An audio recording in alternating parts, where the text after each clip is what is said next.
Nesse momento. Esse momento, o quinto tempo do Ronaldo. Nós estamos falando agora. Os bombeiros são eles, Ronaldo.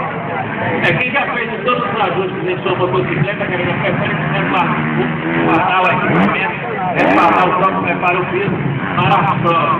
Não funciona aqui, mas necessita ainda de algum tipo de preparação do equipamento, algum tipo de ajuste.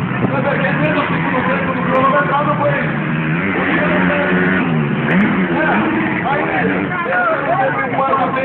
E o quinto, e o sexto não veio para a pensão. Guarda, fez 18. Não, só em jogo de filme que vê isso. Mentira essa passagem. Caruaru! Vamos esperar a outra passagem dele.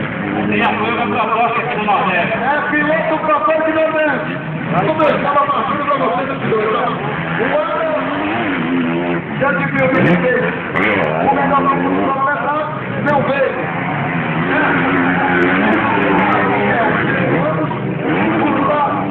Número 38 para aqui. Também não veio. O Tutu não veio. O Fábio Cidade não veio. Também não veio. Para o Ronaldo. Os equipamentos ajustados, deve estar levando simplesmente para fora.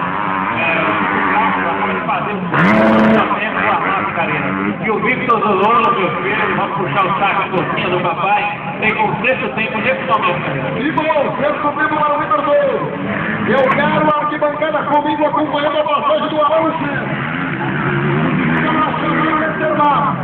334, ele é de Caruaru, ele é piloto oficial da Protônica do Nordeste. Olha como ele vai engraçado. Eu quero a arquibancada aqui número 1, assim pelo Coelho, aqui número 2, que é o Coelho.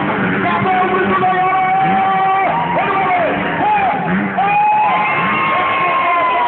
Alô,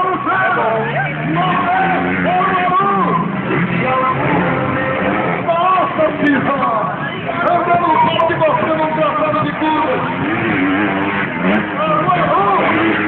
Secretário aqui do nosso lado, está dizendo que o Arão está ficando doido, Karina. O secretário não aguenta a emoção, já sentou, ele disse que meu coração tremeu, Karina. Esse é o secretário Maurício Pimentel. De primeira mão, eu quero deixar os meus parabéns ao governo do Estado, ao excelentíssimo senhor Marcelo Leda, por acreditar no trabalho do Maurício Pimentel.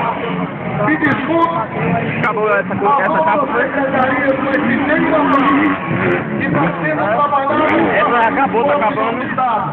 Responde para ele até